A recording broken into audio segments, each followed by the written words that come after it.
Hey, this is Max. Welcome back to another CSR2 video. I'm in live racing with the new SS Active Skyline. I'm just going to run one or two people and then we'll go back and talk about this car and how viable it is in live racing. Now, it's currently dynoing at about 10.3, so I'm in the lobbies that have cars that run around 10.3. I am using an instant second and nitrous shift pattern with this level of upgrades, mainly because it seems to work the best. I am always going to slow down a little at the end to see if I can still win without running too far ahead of someone, keeping it as close as possible so I don't have to run too hard. Again, I'm running about 10.6, 10.5s to 10.7s to win on a 10.3 dyno, which makes the car more reliable long term in the lobbies as far as being competitive. Now, live racing matchmaking has changed. As you can see, there are not that many cars in here, and unfortunately for me, if I change lobby, I may get faster opponents. If I don't change lobby, I may run out of opponents. Not the best situation to be in, and that's really because I think with the current tournament that are supposed to be going on, I think a lot of people are doing that. Of course, my account has the stupid situation where the tournaments never show up when the tournament's active, and then the tournament shows up when the tournament's over. So it is what it is. Okay, one more time into live. If we can't find any opponents, then it's kind of pointless to continue to jump around. This is not the Porsche that beats Dyno by a huge amount, so if he races me, it should be a decent race, but he doesn't want to, or he couldn't connect. I could race this guy, but I'm surprised he's got a win-loss thing going. I don't like the win-loss personally, unless it's my own account, but let's go ahead and race him. First of all, let's see if we can win. He may very well have a car that's able to beat me. And then if I can't win, we can always take a loss, give him the second win per the win-loss. I mean, since I'm not running the symbol, I don't necessarily have to give him a win-loss, but, you know, I'm just running the car appropriately here. So I can wait for him to re-challenge. I can always give him the loss to, you know, since he wants to swap. But he probably realized I don't have the symbol, therefore he's not giving me a second challenge. It's fine. But again, now he's gone. Oh, he's gone. That's why. Okay.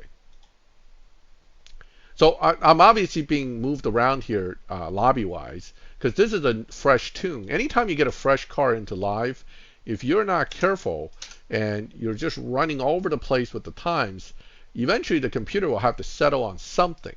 And it tends to settle on something against you rather than for you when it comes to performance, because it's always trying to make you lose. Understand that the setup of matchmaking in CSR2 is to screw you, to make sure you lose eventually, because if you win all the time, other people don't get to win. So the setup is that the matchmaking will continuously look at what you're running and then slowly but surely try to screw you out of winning. That's the bottom line. So the best tune in the world, if you run it hard and you're not careful, you will start losing in live. That's just the way the game is designed. There's no way around it. The developers want everybody to suck equally, and they do not like it when someone wins too much. Yeah, it's participation trophies being the goal rather than actually letting you win. All right, so I think we ran enough races to kind of demonstrate that this car is viable in live with my adjustments. I haven't really ran anybody who has a really good tune yet, and quite honestly, again, as I said, in the beginning of using a new car, you don't want to run into somebody who has too good a tune, because they're going to end up pushing you, you push them, and you both end up losing in the future. My setup's pretty straightforward. 5 nitrous, 2 body, 5 tire, 5 trans. None of these, I don't really find them to be that useful for this particular car. You could put one stage of each of these in here if you want to just bump the car into like the 9s, or you can just add more body stages. Be careful here, you don't want that to go up too much, so if you throw stage 5 in here, that'll bump it up a lot, although it does bump this up a lot too, so it's kind of a it's a trade-off. But in that situation, I probably want to run less nitrous stages to keep this number relatively low. You can get back to 649 and actually gain some here, but you'll also be dynoing much quicker. That may or may not work out in the lobby. Personally, I settled on that 10-second range lobby myself because, well, I'm winning. Why mess with a good thing if you're winning? Tune-wise, again, I gave myself a little bit longer nitrous stage than I really need, but that also helps me get a little bit under dyno easier. Same thing with the final drive. It's not the maximum I can do, but it's pretty close. I just lowered it a few notches so that I can maintain possibility of beating dyno. And that's really it. 0-100 for the tire.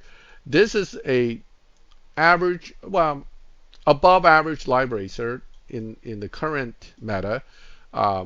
Everybody has high evo now. Pretty much every new car you see here, this, that, this one, all high evo. So you're not really having any advantage having high evo anymore. The real advantage now comes from, can the car beat dyno and have high evo? And it's easy to drive, easy to control, and you're able to get lobby advantage by still running slow in the beginning. If all those factors kick in, then that makes a live racer now the good car. Unfortunately, this one is above average, but not really outstanding when it comes to live racing.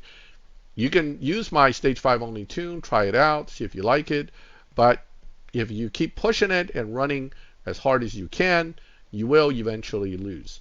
At a 9.885 dyno, my other setup was a 10.3 dyno, by the way. So at 9.885 dyno, you're in a much faster bracket again. So you're going to face completely different opponents that may run 9.6s. So it really depends on, I completely botched that. It really depends on how well you can drive it and also who you're facing. If you're finding anytime you're in a lobby and you're losing a lot, change the tune, change the dyno, move to somewhere else. Maybe the car works better in 10s. Maybe it works better in low 9s. Mess around with it. Figure out what works best for you. So that's it. That's kind of my review of this car. I don't think I'm going to put a lot of use into this car because, quite honestly, while it's a decent Skyline, and we have a lot of them in the game, this is definitely a decent one. I just don't see myself really using this in live long term or often because it doesn't shine. It doesn't stand out, and it's kind of struggling to do some basic things like running dyno or beating dyno. All right. So I hope that video is helpful for you. Let me know if you have any thoughts or if you have any experience with this car so far. If you liked the video, leave a like. If you like my channel and like these kind of videos, subscribe, hit the bell, and you'll get notified when I put up new videos. So as always, thank you for watching my videos. I'll catch you next time.